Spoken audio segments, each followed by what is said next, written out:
programmers, I want to talk about operator overloading. If we were in C and we had a program that had a function greeting defined, then we would get a compile error if there was another function with exactly that same name. But in C++, this is allowed as long as your signature, the number of input arguments that you're passing into that function is different. So it could mean that you have a different number of input arguments or different types of input arguments. Here, my first function greeting, all it does is print hello to the screen. So I'm going to call that main and I'll see hello once. The second greeting takes an integer, so we'll pass in 3. It'll use that 3 to go through a for loop 3 times and print hi to the screen 3 times. So when I run this program, I get hello, hi, hi, hi. And so unlike C, in C++, there is no name collision if your function name is exactly the same, as long as your arguments are different in the number of arguments or the type of arguments. We could even create a third greeting function. So let's go crazy with greetings. And we could also say there's only one input argument as long as the one input argument has a different type than our int here. So I could have a string, and let's say it's the name of who I want to say hello to, and I'll say hello and whatever that name is. So I'll call my third greeting function by doing greeting, and this time I want to pass in a name. I'll pass in Mary's name. And now if I run that, then I'll see that I've got 3 different greetings. The greeting function is overloaded, and I have 3 different ways to say hello. Either hello, hi, hi, hi, or hello, Mary. It'd be nice to put a space there. All right, so that was one topic I wanted to cover, is operator overloading. One thing that you can't do is, what if I have the same type of input argument, the same number of input arguments, so hello number, that doesn't make a whole lot of sense. And the only thing that's different is the return type. Let's say we were returning an integer. This actually is not allowed with operator overloading.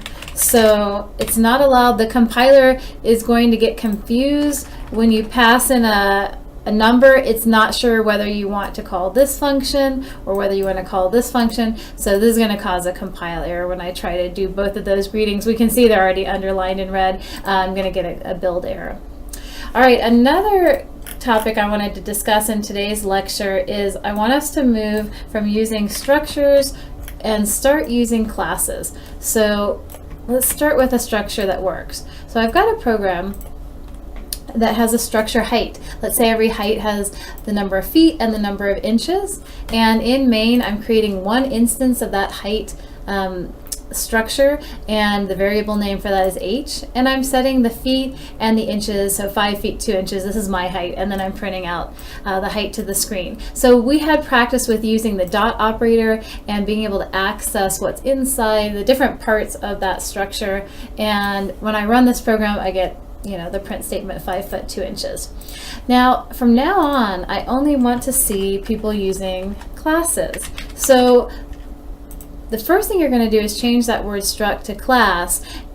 Unfortunately, you're going to see that every time you're trying to directly access feet and inches from main, you now get a compile error. One of the big differences with structures and classes is that structures, anything inside of them is publicly available. It's available to main or any other functions that want to use that. Classes, as a default, it's going to be private. So one way to fix the compile errors is to say I want to make these items public. So now main can access them, and it's going to work the same way it worked before. Oh, sorry, this was my old program. We want to see the height.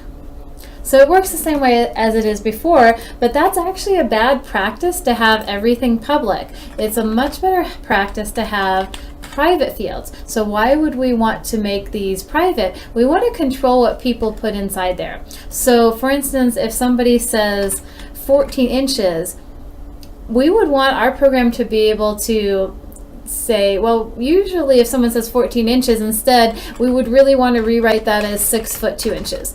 We would want to control the valid values that you put in inches and feet, and we wouldn't want to allow any negative numbers for inches or feet. So with structures, anyone, being main, can directly access and put anything in there.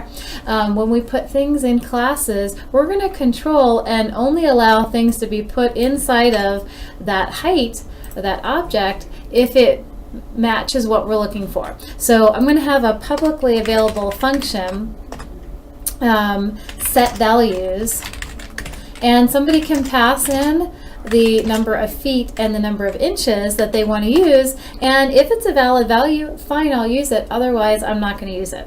So I could say if what they passed in for feet is greater than 0, then I'll go ahead and use that to set the feet field. And same thing for inches. If what they passed in for the inches is greater than 0, greater than or equal to 0 would be fine, but I don't want any negative values. And then I'll say the inches is equal to I. So now I have a publicly available function. Because it's in the public section, we can directly access that from main. So I could say set values, and I can pass in, I wanted to say, I was doing 5 foot and 3 inches or 2 inches. And now this should work except for the cout statement. So again, we can't directly access these. So anytime we want to print something, we would want a publicly available function to either get these values of the inches and the feet or to do the printing for us. Let's make some getters to get those values.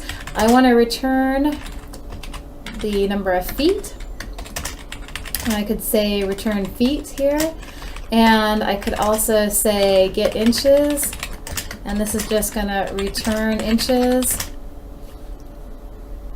So I'm going to change this to use that getter function. And now I noticed that those underlines saying there was going to be a compile error, those are disappearing.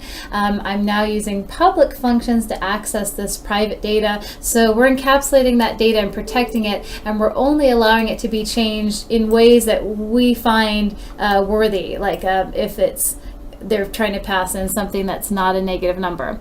We should probably actually have some defaults. If they pass in something that's the wrong number, maybe we should also default that to, okay, they don't know what they're talking about, we're going to put in 0 if they don't pass in a valid number. So we could definitely add on to this code and make this example more robust, but this is a pretty good first example of using classes.